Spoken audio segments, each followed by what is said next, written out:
নমস্কার বন্ধুরা, কেমন আছো? আশা করছি সবাই খুব ভালো আছে। একটা নতুন ভিডিওতে তোমাদের অনেক অনেক স্বাগত। আশা করছি তোমরা সবাই খুব ভালো আছো। আর নতুন মা যারা হচ্ছ বা যারা হয়ে গেছো তাদেরকে অনেক অভিনন্দন আর অনেক ভালো থাকো। এখনও পর্যন্ত বেবি হয়নি তাদের মনে অনেক প্রশ্ন রয়েছে যে আমার কি বেবি হতে পারে, সেটা নিয়েই আজকে আলোচনা আর কি।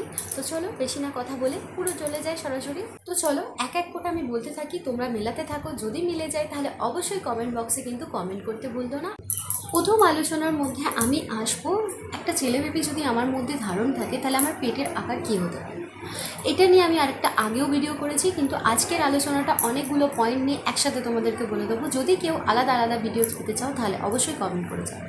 তো ছেলে সন্তান থাকলে পেটের আকার কেমন হতে পারে, প্রথম পয়েন্ট হচ্ছে এটা, কারণ এটা হচ্ছে সবথেকে বেশি গুরুত্ব দেওয়া হয়, যারা আমরা এখনও পর্যন্ত জানতে পারি না যে আমাদের মধ্যে কী বেবি আছে। এটা হচ্ছে সবথেকে মূল ইম্পর্টেন্ট। তো আমি তোমাদেরকে প্রথমটা বলি, পেটের আকার যদি গোলাকার হয়, ফুটবলের মতো যদি দেখতে হয়, ধরো তুমি 5 মাস 6 মাসের প্রেগনেন্ট, ঠিক আছে, তুমি দেখবে পেটটা পুরো গোল, ঠিক আছে, এপাশ ওপাশ কোনো বেরিয়ে নেই, পেটটা পুরো সামনের দিকে এগিয়ে গেছে, মানে সাইড বরাবর না, বাঁ সাইড বা ডান সাইড না, পুরো সামনের দিকে এগিয়ে গেছে, তাহলে কিন্তু ছেলে হওয়ার সম্ভাবনা অনেকটাই বেশি। আরেকটা পয়েন্ট হচ্ছে, যদি তুমি ব্যাক সাইডে দাঁড়িয়ে থাকো, পিছন দিক থেকে তোমাকে কেউ দেখে বলতে পারছে না যে তুমি প্রেগনেন্ট, তাহলেও কিন্তু এটা দাঁড়ায় যে তোমার পেটটা তার মানে সাইড কিছু বাড়েনি, সামনের দিকেই এগোচ্ছে, তাই জন্য ব্যাক সাইডে যারা দাঁড়িয়ে আছে তারা তোমার পেট দেখতে পাচ্ছে না। তার মানেও এটা থেকে কোথাও গিয়ে আন্দাজ করতে পারো যে এটা একটা ছেলে বেবি হওয়ার সম্ভাবনা রয়েছে। তৃতীয় পয়েন্ট কী আছে? তৃতীয় পয়েন্ট আসছে যে পেটের প্রথমত একটা ডার্ক লাইন হয়, সেই ডার্ক লাইনটা আমাদের কেমন থাকতে পারে। আমরা অনেকেই প্রশ্ন করে থাকি যে এই ডার্ক লাইনটা কেন হয়, এই ডার্ক লাইনটা কিসের জন্য আসে। দেখো, আমাদের কিন্তু শরীরের মধ্যে ওই ডার্ক লাইনটা আগে থেকেই থাকে, কিন্তু ওটা আমরা অনেকেই দেখতে পাই না, বা অনেকের হালকা থাকে, অনেকের ডার্ক আগে থেকেই থাকে। কিন্তু যখন তুমি প্রেগনেন্ট অবস্থায় থাকো, ঠিক 4 মাস 5 মাসের পর থেকে দেখবে ওই লাইনটা পুরো একটা নয় সোজা বরাবর আসছে, একদম পেটের উপর থেকে একদম পেটের নিচ পর্যন্ত, নাভির উপর থেকে একদম মাঝ বরাবর একটা লম্বা লাইন যাচ্ছে।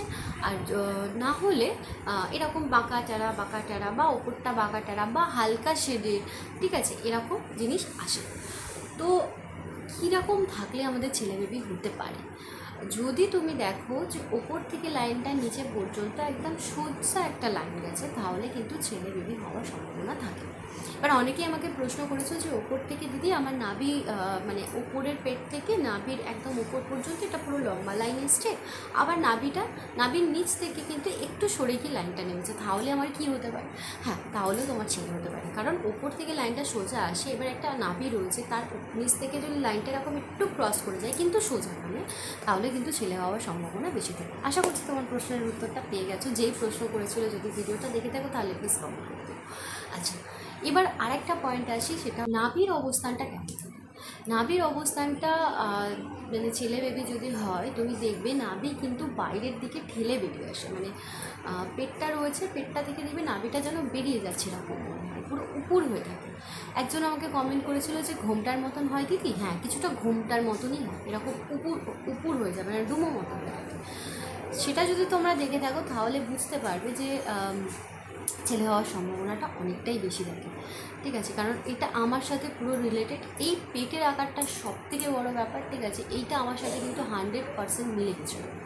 এই কয়েকটা জিনিস আমার সাথে এত রিলেটেড হয়ে গেছিলো যে আমি যখন আমার যখন বেবিটা হয় আর কি, আমি সবাই যখন আমাকে বলতো তখন, আর আমি ইউটিউবেও অনেক বহু দিদিভাইয়ের ভিডিও দেখেছি, তাদেরও সাথে যখন আমরা ম্যাচ করতাম, আমি বসে বসে ভাবতাম সত্যি সত্যি কিন্তু এই পেটটা দেখে অনেকটাই রিলেটেড করা যায় বা অনেকটাই বোঝা যায় যে তোমার মধ্যে কী বেবি ধারণ হচ্ছে।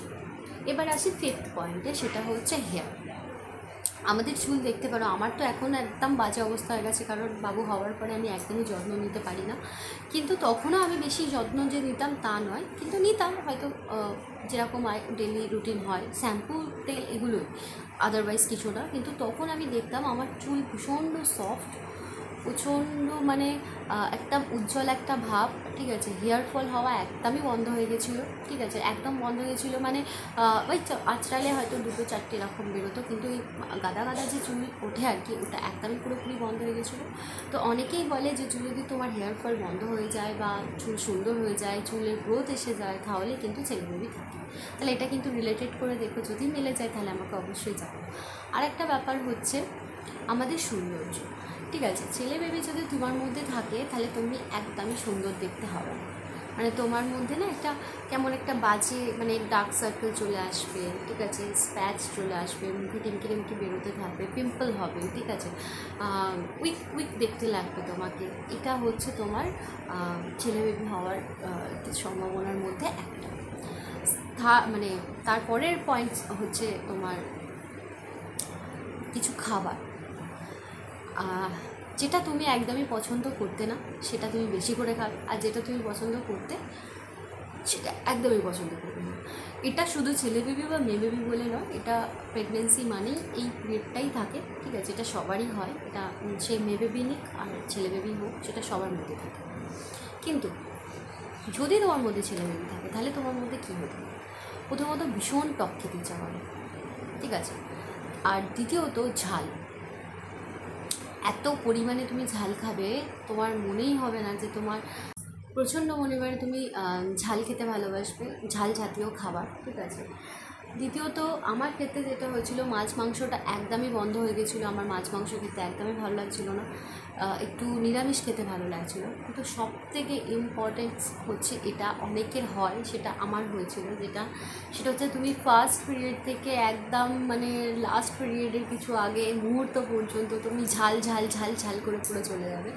কিন্তু আমার লাস্টের দিকে একটা জিনিস হয়েছিল, সেটা হচ্ছে আমার প্রচণ্ড পরিমাণে মিষ্টি খেতে ইচ্ছে করছিলো। মিষ্টি মানে ওই রসে ভরা রসগোল্লা বা পান্তুয়া এই টাইপ না, শুকনো কোনো মিষ্টি, যেমন সন্দেশ বা এরকম টাইপের কিছু। তবে এটা আমার ব্যতিক্রমও হতে পারে, কারণ আমার বেবি যেহেতু শীতকালে হয়েছিল, তখন ডিসেম্বর অলরেডি চলছিল, তো সেই কারণে হয়তো নলেন গুড়ের মিষ্টি দেখে আমার লোভ লাগতে পারে, সেই কারণে হতে পারে। কিন্তু বাট অনেকেই এটা বলেছে যে হ্যাঁ আমার দিদিও লাস্টের দিকে খুব মিষ্টি খেতে ইচ্ছা করছে, তবে মিষ্টি খেলে নাকি মেয়ে হয় অনেকে শুনেছে। তবে আমার কিন্তু মিষ্টি খেতে হয়েছিল, তবে লাস্ট পিরিয়ডে, ফার্স্ট থেকে না, একদমই না, একদম লাস্টের দিকে গিয়ে একটু শুকনো মিষ্টি খেতে ইচ্ছা করেছিল। আমার হাজব্যান্ড প্রায় এনে দিত, তো এটা আমি এনজয় করেছি, এনজয় করে খেয়েওছি। তোমাদেরও যদি এরকম কিছু হয়ে থাকে তাহলে তোমরাও কিন্তু এনজয় করে খেতে পারো। এবার আর একটা পয়েন্টে আসি, সেটা হচ্ছে যদি তোমার ছেলে বেবি তোমার মধ্যে থাকে তাহলে তোমার যে উইকনেস না, সেটা খুব কম লাগবে। মানে মাথা ঘোরা, গা গুলানো বা কাজ করতে ইচ্ছে না করা, এই ব্যাপারটা কিন্তু থাকে না, ঠিক আছে। তোমার মধ্যে একটা প্রাণোচ্ছল ব্যাপার থাকবে সবসময়। হ্যাঁ, তবে হ্যাঁ, মাঝে মাঝে এটা হবে যে আমার কান্না পাচ্ছে, আমার ভাল লাগছে না, এটা তো একটা শারীরিক হরমোনালস চেঞ্জ, তো ওটা হতে পারে। কিন্তু বাট তোমার মধ্যে যে কাজ করার যে প্রবণতা, যে আমার কাজ করতে ভালো লাগছে না, আমি কাজ করতে পারবো না, এরকম ব্যাপার না। সংসারের টুকিটাকি জিনিস তুমি কিন্তু হাসি গেলে করতে পারো। মানে যেটা মেয়ে বেবি থাকার ক্ষেত্রে হয়, আমি শুনেছি যে আমার মানে শরীর দেয় না, একটু উইকনেস লাগে, একটু শুয়ে পড়তে ইচ্ছা করে, একটু ঘুমোতে ইচ্ছা করে, কিন্তু ছেলে বেবি থাকলে এটা হয়। আরেকটা এগুলো তো একটা নর্মাল আলোচনা, একটা ভালো আলোচনা, মানে আরেকটা বিগ কথা, মানে অনেক মিলে যাওয়ার মতন, সেটা হচ্ছে তুমি বাপাস ফিরে শোয়া। যদি তুমি দেখো বা তোমার আশপাশ মানে তোমার সাথে তোমার হাজব্যান্ড শুট বা তোমার যেই শুট তাকে একটু লক্ষ্য করতে পারো, যদি তুমি কন্টিনিউ বেশিরভাগ টাইমে এমনিতেই প্রেগনেন্সির টাইমে বাপাসে হয়ে শুতেই বেশি বলে, কারণ বাপাস হয়ে শুলে বেবি নিঃশ্বাস নিতে প্রশ্বাস নিতে ভালো করে পারে, ঠিক আছে, নড়াচড়া করতে ওদের কষ্ট হয় না, এই জন্য বাপাস ফিরেই শুতে পারে। কিন্তু তবুও অনেক সময় হয়তো আমরা একটা ব্যাপারটাই থাকি, আমি ঘুমিয়ে পড়লাম, আমি তো বুঝতে পারলাম না আমি কোন দিকে শুয়ে হচ্ছে। বলবো তোমার বাড়িতে যারা থাকে, যাদের সাথে তোমরা শুচ্ছ, তাদের সাথে একবার মানে কথা বলে নিও যে তুমি কোন দিকে বেশি শো। যদি তুমি দেখো যে বেশিরভাগ টাইমে তুমি বাঁ দিকেই শুচ্ছ আর বাঁ দিকেই কমফোর্টেবলভাবে আছো, ঠিক আছে, তাহলেও কিন্তু এটা ছেলে বেবি হওয়ার লক্ষণ বেশি থাকে। আর একটা ব্যাপার হচ্ছে বাঁ পাশেই বেবি বেশি মরে, ঠিক আছে, তাহলেও কিন্তু ছেলে বেবি হওয়ার লক্ষণ থাকে। তাহলে তাহলে আজকের আলোচনায় অনেকগুলো পয়েন্টস, অনেকগুলো অপশান তোমাদেরকে জানালাম। আর যদি কোনো পয়েন্টস বা উত্তর যদি জানতে ইচ্ছা করে তাহলে অবশ্যই আমাকে কমেন্টস করে জানিও যে কেমন কি জানতে চাও তোমরা। তো আজকের ভিডিও আমি এখান পর্যন্ত রাখছি, বেশি ভিডিও বড় করব না। ভয়েসের ভিডিও বড় করলে অনেকেই দেখতে চাও না বা ভালোও লাগে না, আমি নিজেই দেখতে চাই না অনেক সময়, তাহলে তোমরা কি দেখ। যাই হোক, তো আজকের ভিডিও এখান পর্যন্ত, আবার দেখা হচ্ছে অন্য কোনো ভিডিওতে অন্য কোনো সময়। নমস্কার, সবাই এইভাবেই পাশে থাকবে, সবাই এইভাবেই আমাকে ভালোবাসবে, সবাই এইভাবেই আদর করবে, আর কমেন্ট শেয়ার করতে ভুলে যাবে না। আর প্লিজ প্লিজ প্লিজ চ্যানেলটাকে সাবস্ক্রাইব করে দিও আর এইভাবে পাশে। Thank you.